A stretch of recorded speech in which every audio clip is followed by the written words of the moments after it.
Taas ang kamay! Huwag niyo ako sasaktan, please. Sino ba kayo? Wag! Wag! Bilis! Dali! Please, bitawan niyo na ako. Bitawan niyo. Sabihin niyo na lang sa akin kung anong kailangan ninyo. Anong ginagawa mo rito, ha? Espiya? Magnanakaw? Anong sinasabi mo kayo ngayon sumugod dito sa bahay ko? Loko ka pala eh. Amin to. Kuta namin to. Ganun ba? Sige, alis na lang ako, ha? Paalisin niyo na ako dito ng buhay. Manahimik ka kung ayaw mo masaktan. Si Pino... Ano bang kailangan ninyo, ha? Kailangan ninyo ng pera? Bibigyan ko kayo ng pera kahit magkano. Please, palabasin niyo lang ako. Palabasin niyo na ako. Wala sa kamay mo ang mangyayari sa'yo. Sila pinuno ang magdedesisyon para sa'yo. Ha?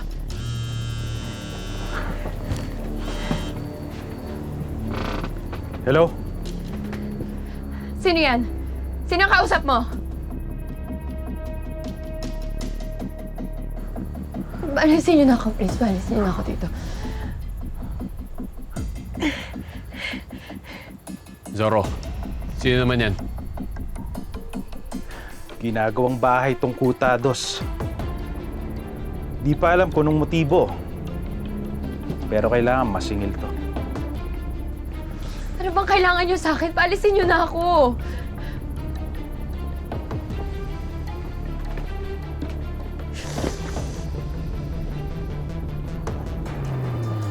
Marami.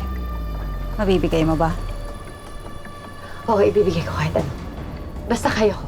Paalisin niyo na ako dito, please.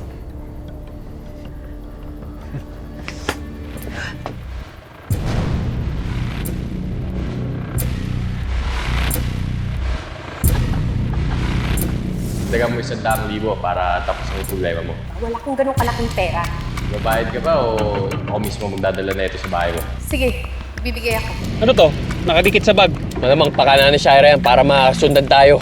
Ikaw lang yung nagpadama sa akin ng tunay na kaligayahan. Maraming salamat, Jordan. Sama-sama tayo! Ano?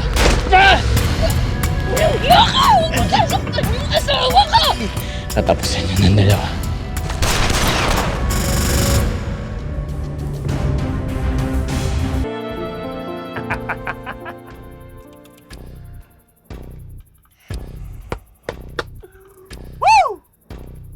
Kapalaran nga naman. Sino naman mag-aakalang magkikita na naman tayo, Shaira? Pinapaboran talaga ako eh. Inilalapit sa akin ang lahat ng tao gusto kong resbakan.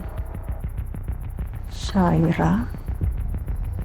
Mismo, yung asawa ng inasawa mo. Napakaliit nga naman ang mundo. Hayop. Akala ko patay ka na. Akalain mo yun? Kahit impyerno, sinusuka ka? Parang ikaw lang.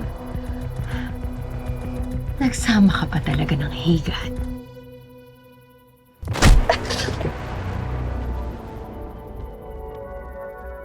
Huwag mo akong mabastos-bastos sa loob ng kuta. Pareho lang tayo. Isa ka lang ding naging babae ni Jordan. Na nang-agaw din. Para sabihin ko sa'yo, hindi ako babae lang ni Jordan. Asawa niya ako. At ikaw, kung sakali, isa kang kabit! Oh. Ibabalato ko na yan sa'yo. Alam mo namang ayoko nababastos ka, di ba? Tsaka, para makaganti ka man lang sa asawa ni Jordan.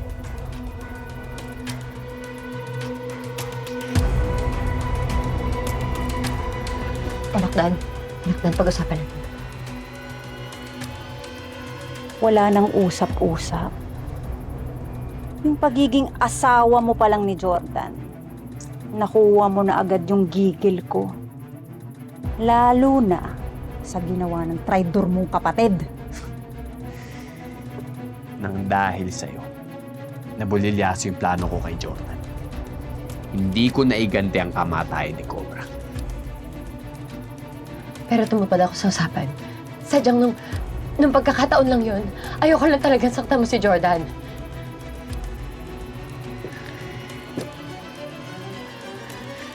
Ano? Tirahin na ba?